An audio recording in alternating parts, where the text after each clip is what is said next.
ध्यानाभ्यास के लिए कृपया अपने नेत्रों को बंद कर लीजिए।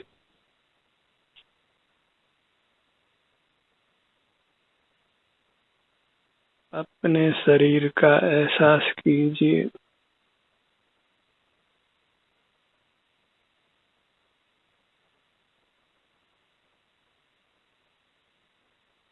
अपना सुख अपने शरीर में ही है, अपने में ही है। इसलिए अपने शरीर से जुड़कर रहिए। बाल गोपाल सबको अपने शरीर में सुख दुख का एहसास होता है। बहिर्मुख रहने पर हम अपने शारीरिक सुख दुख के एहसास से रहित रहते हैं और विषय जन्य सुख दुख का अनुभव करते हैं, और वह संसार का स्वरूप है जिससे हम नाना दुखों को पाते हैं।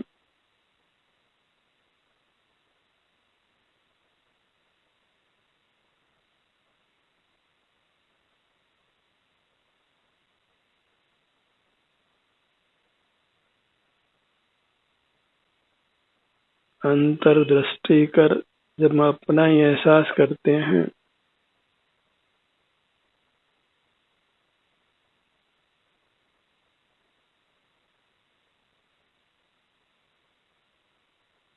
तो हम अपने अमूर्त शरीर में होने वाले सुख दुख का अनुभव करते हैं।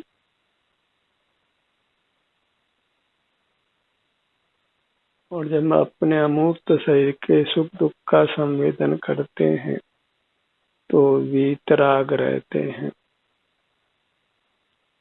नूतन कर्मों को नहीं बांधते, बद्ध कर्मों से छूटते हैं।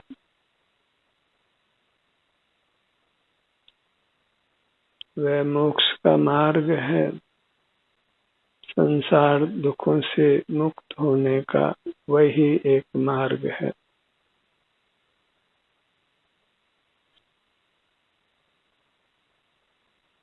अपने ध्यान को अपने सिर के भाग पर लाइए।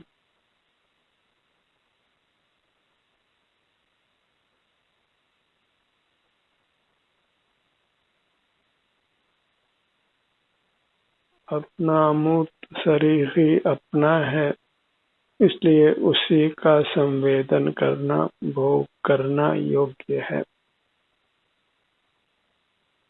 अपने अमूर्त शरीर से परे कोई पदार्थ हमारा नहीं है। उसके सन्मुख रहना योग्य नहीं है, क्योंकि हमारा सुख पर पदार्थों में नहीं है।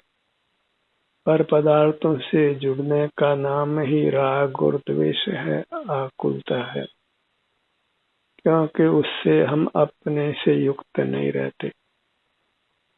अपने से युक्त रहना योग है और बाह्य जगत से युक्त रहना भोग है।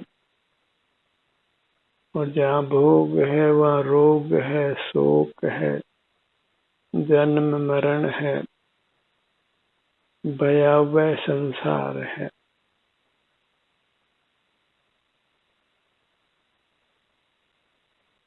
इंद्रिय ज्ञान से हम बहिर्मुख रहते हैं और इंद्रिय द्वारों से ही मूर्त कर्म हमारे भीतर प्रविष्ट होता है। हम उससे बंधते हैं।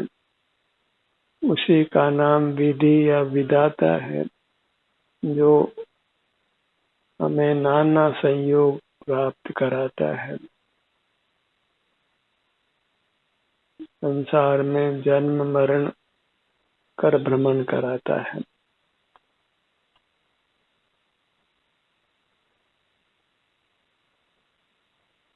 उसी विधाता को संसारी जीव परमात्मा के रूप में जानते हैं।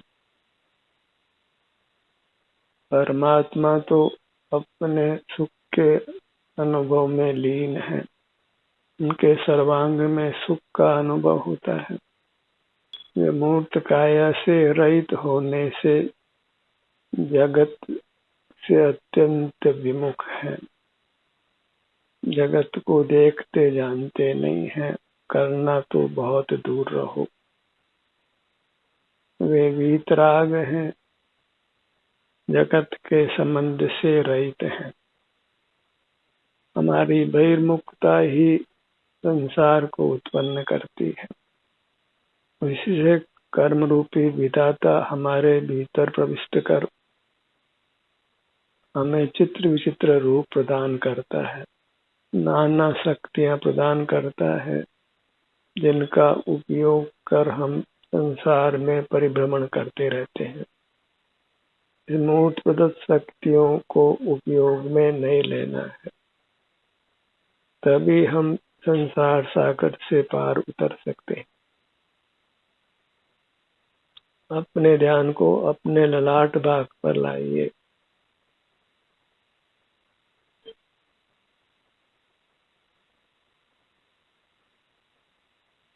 बाहर से दृष्टि हटा लेते हैं, फिर अपना ध्यान अपने शरीर के किसी भी भाग में रहे, अपने में ही रहता है।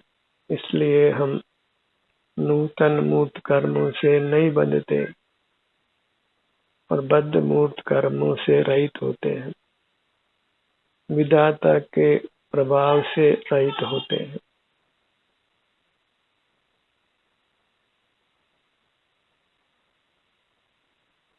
अपने ध्यान को अपने भ्रू मध्य पर लाइए।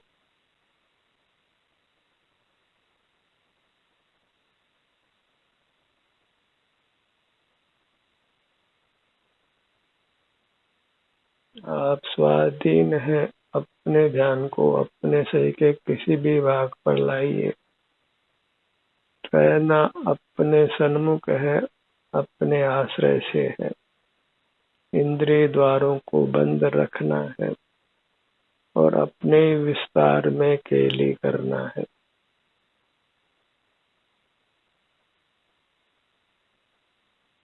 जो सिर से पांव तक हमारा रूप है, वही आनंद रूप है, आनंद दाता है। और हमारे रूप को ही वास्तव में ब्रह्मा संज्ञा है, परमात्मा संज्ञा है।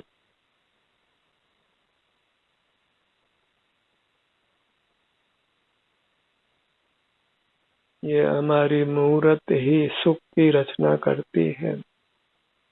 बस शर्त एक ही है कि हम बाह्य जगत से युक्त नहीं रहे। बाह्य जगत से युक्त रहना ही कुशील है। हम कुशील को बहुत संकीर्ण अर्थों में परिभाषित करते हैं। वास्तव में तो किसी भी परद्रव्य के सन्मुख होना वह कुशील है, और अपने सन्मुख रहना ही सुशील है।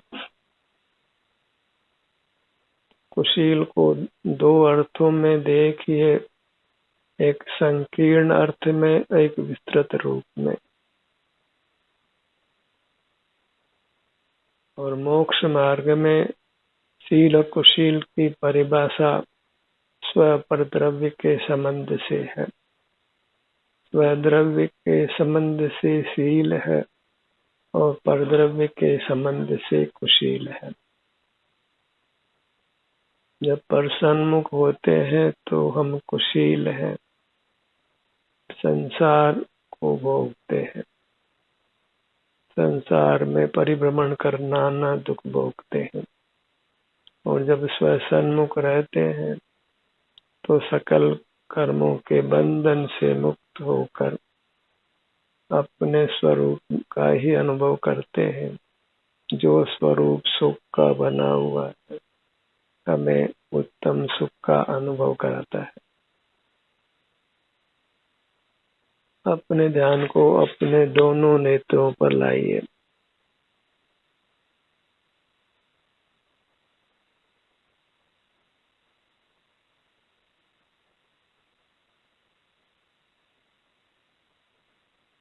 नेत्रों का उपयोग करने से ही नेत्र ज्योति क्षीण होती है और नेत्रों में वेदना उत्पन्न होती है, नाना रोग उत्पन्न होते हैं। इसलिए नेत्रों का कम से कम उपयोग करिए। अति आवश्यक स्थिति में ही नेत्रों को खुला रखना है, अन्यथा नेत्र बंद कर अपने स्वरूप का ही संवेदन करना है।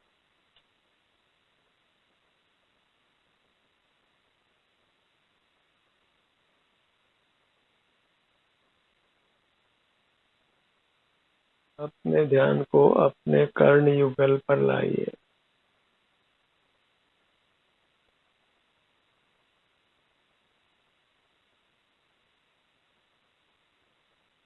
सब अंग उपांग हमको चिर परिचित हैं, क्योंकि हमने सर्व अंग उपांगों में वेदना को भोगा है, आराम की स्थिति को भी भोगा है। क्योंकि अपना ग्रहण शारीरिक सुख दुख के वेदन रूप से ही होता है और अपने शरीर में हमने आराम और वेदना को हर भाग में जन्म जन्म में भोगा है। और जैसे ही हमारे शरीर में सुख की स्थिति होती है, हम बाह्य जगत से जुड़ जाते हैं। उस सुख की स्थिति को नहीं भोग कर बाहर के विषय जनित सुख को पाने का प्रयत्न करते हैं।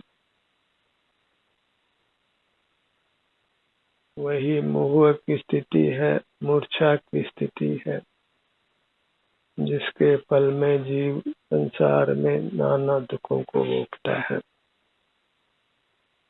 बाहर में ही आमोद प्रमोद से सुख पाने का जीव प्रयत्न करता हुआ अपने उत्तम सुख से वंचित रहता है।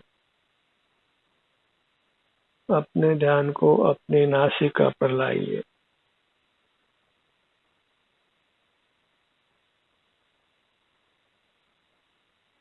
इस कार्यक्रम के माध्यम से हम थोड़ा समय अपने से युक्त रहने का प्रयास करते हैं, अंतर्मुख रहने का संस्कार डालते हैं, अपनी रुचि उत्पन्न करते हैं और उस संस्कार के बल पर फिर सहज ही अंतर्मुख होना बनता है।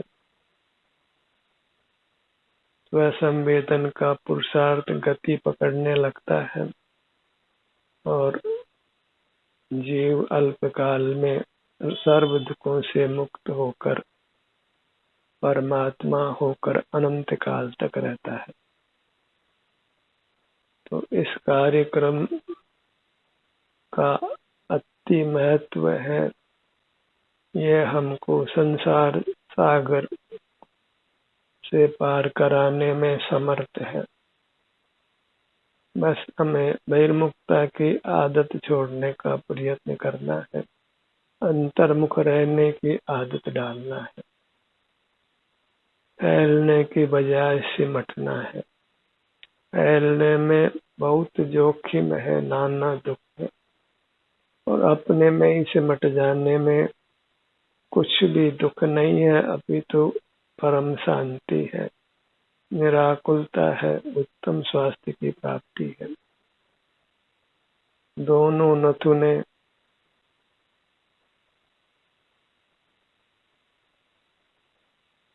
इंद्रिय द्वारों से ये जीव मूर्त जगत के सन्मुख रहकर बारंबार मरता है। मूर्त जगत को ही मृत्य लोक कहते हैं, क्योंकि इसका आश्रय कर संसारी जीव बारंबार मरते हैं।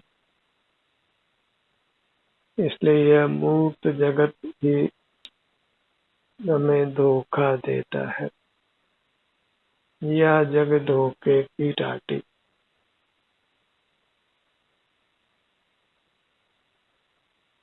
इसे मूर्त जगत के संबंध से जीव की मानसिक स्थिति विकृत होती है। विषयों में सुख को तलाशता हुआ बहिर्मुख रहता है और निरंतर कर्मों से बनता हुआ संसार में नाना दुख भोगता है। अपने ध्यान को अपने मुख पर लाइए। दोनों होठों का भाग जब अपने सन्मुख रहते हैं तो किसी बाह्य पदार्थ का सेवन नहीं करते, तो वह परम त्याग की स्थिति होती है। हम त्यागी समान होते हैं, किसी विषय का सेवन नहीं करते, वीतराग होते हैं, परमात्मा समान होते हैं। परमात्मा बहिर्मुख नहीं होते और हम भी जब अपने सन्मुख होते हैं तो बहिर्मुख नहीं होते। बस उन्होंने पूर्ण सुख प्राप्त कर लिया है और हम उसको प्राप्त करने के लिए ही प्रयत्नशील हैं। अपने ध्यान को मुख के भीतर दंत पंक्ति पर लाइए।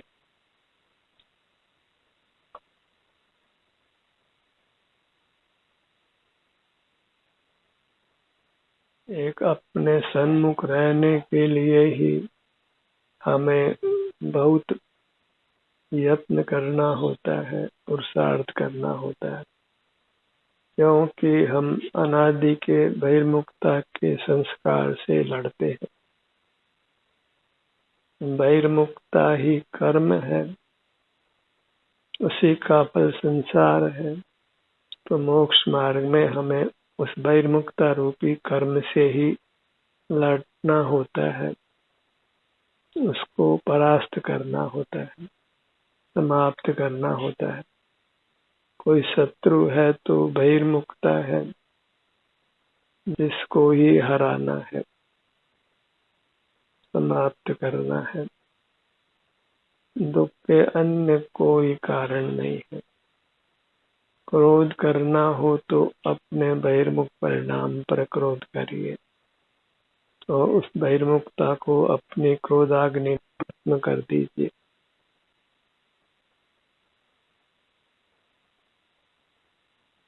अपने ध्यान को अपने जिह्वा भाग पर लाइए।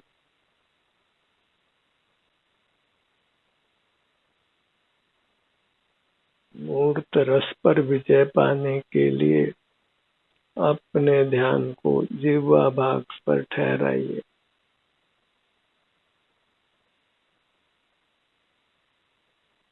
अपने सन्मुख रहने पर हम रस का सेवन नहीं करते हैं और रस में सुख नहीं है और रस यह भी नहीं कहता है कि तुम हमें चखो। बिना मूर्त की स्वीकृति के ही हम मूर्त का सेवन करते हैं और कदाचित वह स्वीकृति प्रदान करे तो भी पर से सुख नहीं मिल सकता है।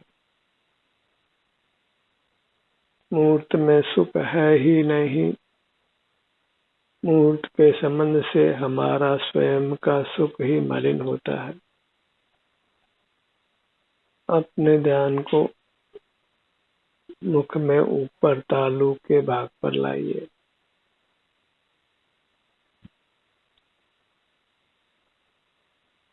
अपने में ही ठहरने का, उपस्थित रहने का सतत प्रयत्न करिए। जितनी भी शक्ति आप में है वह पूरी शक्ति अपने सन्मुख रहने में लगा दीजिए। शक्ति को बचाना नहीं है, क्योंकि अन्य उपयोग वह हमारे दुख का ही कारण होगा।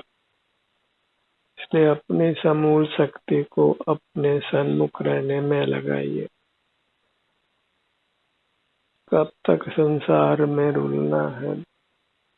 मूर्त काया के साथ हम सुरक्षित नहीं है, क्योंकि यह विनाशी है, नाना प्रकार से नष्ट होती है।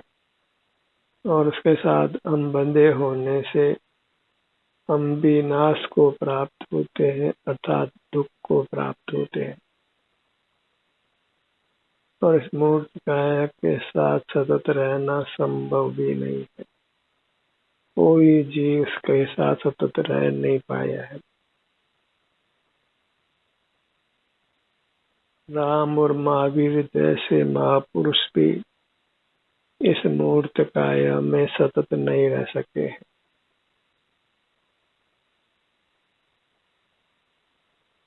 मूर्त के साथ रहना विभाव परिणाम है, और विभाव परिणाम कोई नित्य नहीं होता, वह निरंतर बदलता रहता है। स्वभाव परिणाम जो अबद्ध परिणाम है वही निरंतर रह सकता है। अपने ध्यान को अपने कंठ भाग पर लाइए।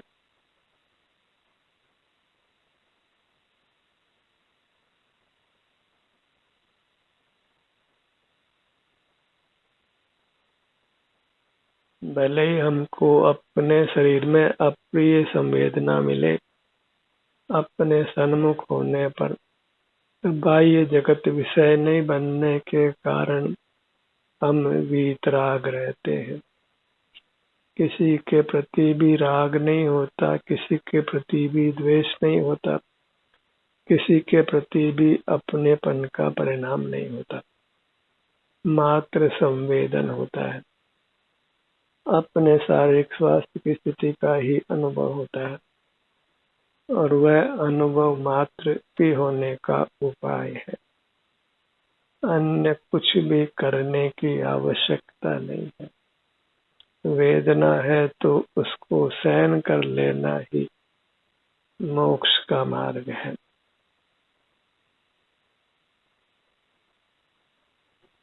रोग को सह लेना वह परिचय जय है जो साधक अवस्था में आवश्यक है। बिना परिचय सहन किए हम बद्ध मूर्त कर्मों से मुक्त नहीं हो पाते। रोगादि वेदनादि का बाह्य साधनों से प्रतिकार करते हैं तो फिर पराश्रय होता है, जिससे मूर्त कर्मों का आगमन और बंध होता है। फिर संसार परंपरा नष्ट नहीं होती है। गर्दन का भाग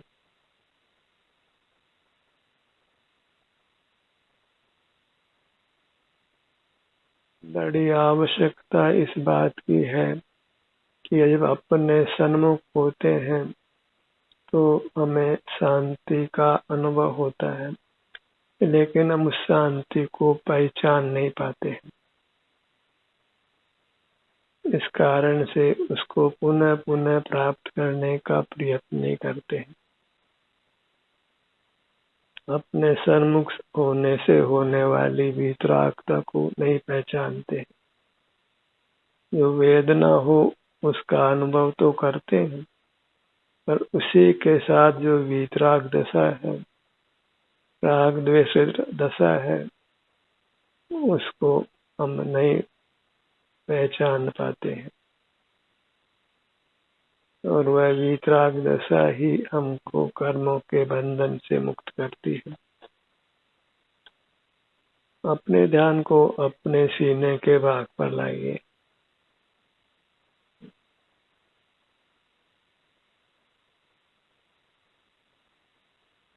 उनने से कुछ भी लाभ नहीं है।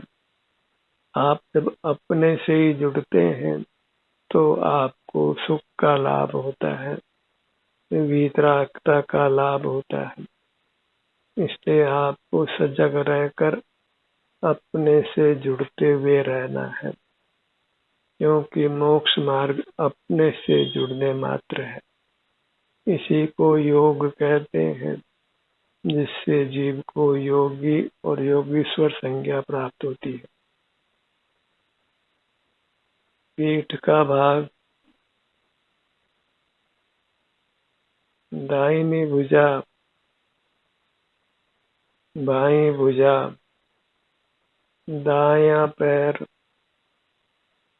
बायां पैर पूरी मूरत प्रभु की मूरत। जो हमने अपने सन्मुखता की, इसी को वास्तव में देव दर्शन संज्ञा है। परमात्मा की पूजा संज्ञा है, आराधना संज्ञा है। यही तीर्थ दर्शन है। हमारी मूर्त अकृत्रिम है, परमात्मा स्वरूप है, चेतन है, अकृत्रिम चैतन्य बिंब है। कभी किसी ने बनाया नहीं है, अनादि से है और अनंत काल रहना है। अनंत काल रहना है तो सुख से रहना है, और सुख से रहने के लिए अपने से युक्त रहकर वीतराग रहना है। जो भी मूल प्रदत्त सुविधाएं हमको मिली है, इंद्रिया, मन, मस्तिष्क, नाना अंगोपांग, जिनसे हम बाह्य जगत से जुड़कर रह सकते हैं, उन सब सुविधाओं को काम में नहीं लेना है और अपनी मूर्त के सन्मुख रहकर होने वाली वीतरागता शांति को भोगना है। ध्यान का ये सत्र यही समाप्त होता है। आपकी सहभागिता के लिए धन्यवाद।